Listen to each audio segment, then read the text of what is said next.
Hello everybody, welcome back to another video. Today is another episode of reviewing NHL teams off-season so far. As today, we got the Ottawa Senators, as we're going to be taking a look at, I guess, they're pretty quiet off-season. They made, a trade, trading away Dadonov. They still have to sign Brady Tkachuk. That's still up in mystery. They also locked up Mr. Drake Batherson to a huge, massive deal. Got Zoom back, but that is really it. They didn't really have too busy of an off season. But before we get into talking about their quiet off season, I'd like to just say, if you are new to the channel, make sure to stop that subscribe button and hit that like button as well. That'll be very much appreciated, boys. So let's get into this bad boy here with the Ottawa Senators. As, like I said, they had a pretty quiet offseason. They're relying on a lot of their development from Norris, Stützle, Pinto, Brady Tkachuk jumping in the lineup. Of course, I really like that they got Victor Mete on waivers. I thought that was a fantastic deal as well, as we'll be getting into a little bit about that once we, talk about their defensive core and stuff like that. But they're still in a little bit of rebuild mode. This team is definitely taking a little bit slower, but, they're getting a lot of money. They have a lot of money coming into this, upcoming season. $23 million in cap space, which is just absolutely nutty.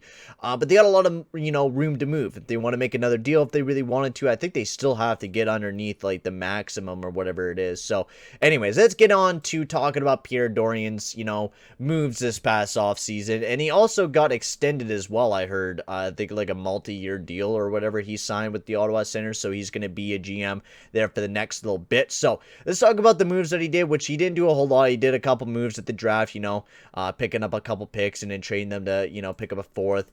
And then they also traded away Evgeny Dadonov. This was a deal where Evgeny Dadonov really wasn't fitting there in Ottawa. He had a really bad season. He had 55 games. He had 20 points. Not the strongest season in the world. Now he's going to be handing off over to Vegas, and I'm pretty sure he probably asked for a trade. Maybe I'm wrong on that, but they were looking to get his salary cap off the team because he was locked up for the next 2 years. So probably a guy that, wasn't fitting on their squad, wasn't a guy that they really, wanted on the team for the future. And they picked up Nick Holden, nice little defenseman, and a nice pick in the deal for a guy that had a pretty bad season this past season. Will most likely, pop off there in Vegas, but, he wasn't really going to do very well in Ottawa. He looked really out of form when he was playing for the Ottawa Senators. He really just was not the player that, the Ottawa Senators were thinking he was going to be for their team.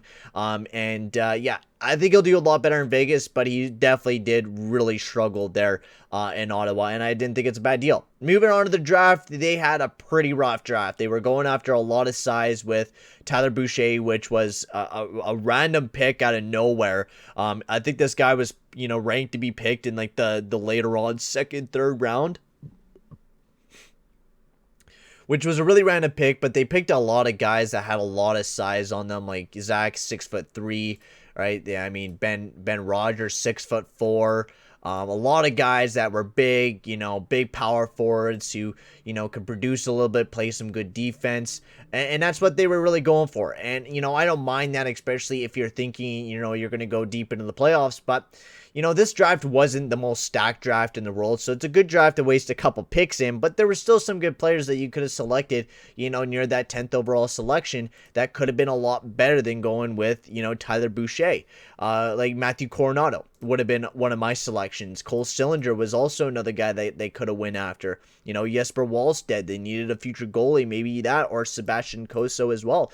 There were some guys that they could have possibly went after and made this team really, really good, especially Coronado, who, I'm a big fan of. That was kind of one of the guys that I wanted the Edmonton Oilers to select. Of course, Calgary picked him, but not really the greatest draft in the world by the Ottawa Senators. It really wasn't. By a lot of analysts, they were saying, this was not the perfect draft for the Ottawa Senators. And now moving in to their free agency, which they really didn't do a whole lot during free agency. They got Artem Zoom back to a 2-year, $2.5 million contract, which I really like. Artem Zub was a really good defenseman for the Ottawa Senators this past year. He put up some really good defensive numbers, not too bad offensive numbers, and moving forward, I think he's going to be a really good defenseman. Right-handed, he had a really good season, like I said, in the first year. I think he's just a really good defenseman for the Ottawa Senators moving forward, and as a guy that could play alongside of Chabot, Victor Mete, wherever you need him to be, he's that guy for you. Then they also got Michael Del Zotto to a $2 million contract. I thought this was a bit of an overpayment. Michael Del Zotto wasn't too bad last year, but he's your 7th, 6th defenseman, basically, with Michael Del Zotto. He's not more than that. He's a perfect offensive guy.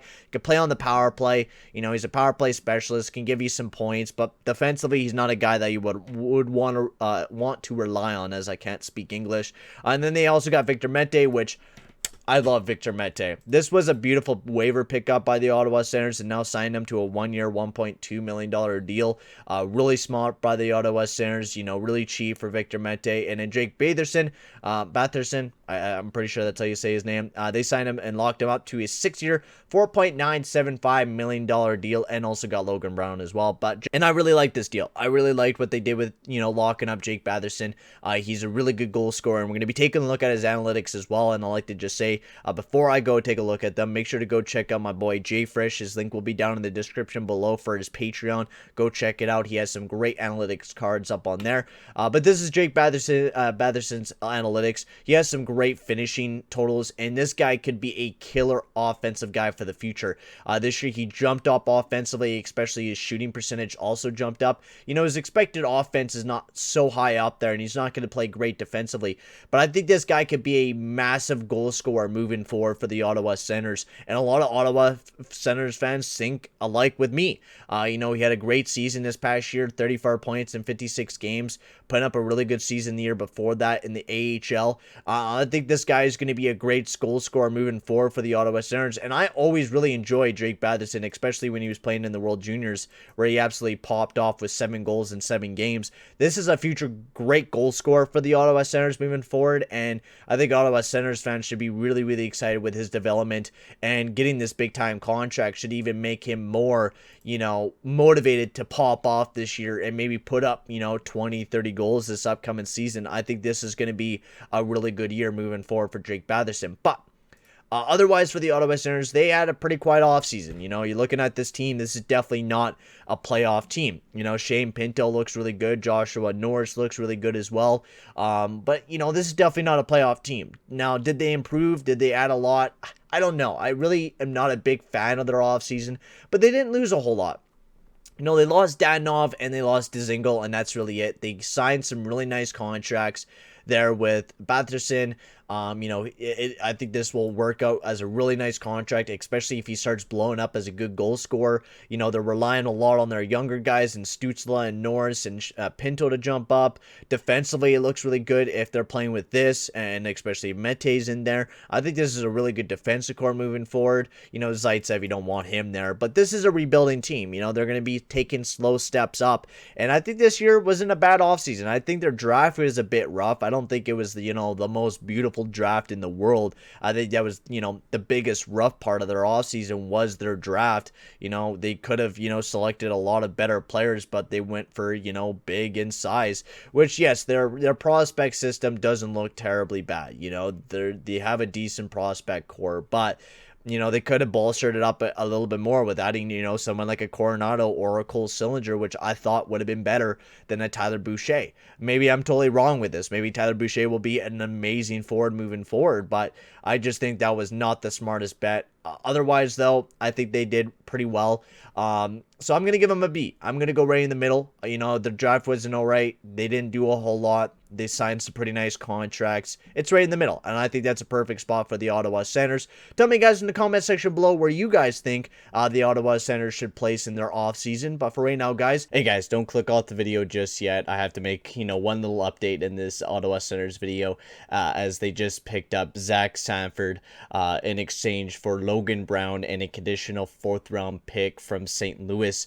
This was, I gotta say, a really good trade for the Ottawa Senators. They get a really solid player in Zach Sanford who can score, and he could also play defense. I know a lot of the St. Louis fans don't really like Zach Sanford, but I think this is an amazing pickup for the Ottawa Senators. Whenever I seen Zach Sanford, I was a really big fan of how he played, and especially his defensive play as a forward. I think it's absolutely amazing, and I think he'll be a really good fit moving forward for the Ottawa Senators, especially being a really good PK specialist as well. I think this is a really good pickup for the Ottawa Senators, and I'm still going to have it at the same grade as well for the Ottawa Senators. Nothing is changing for that, but I'm going to end the video here, guys, now. Thank you guys very much for watching, and I'll see you guys all later. Adios, amigos.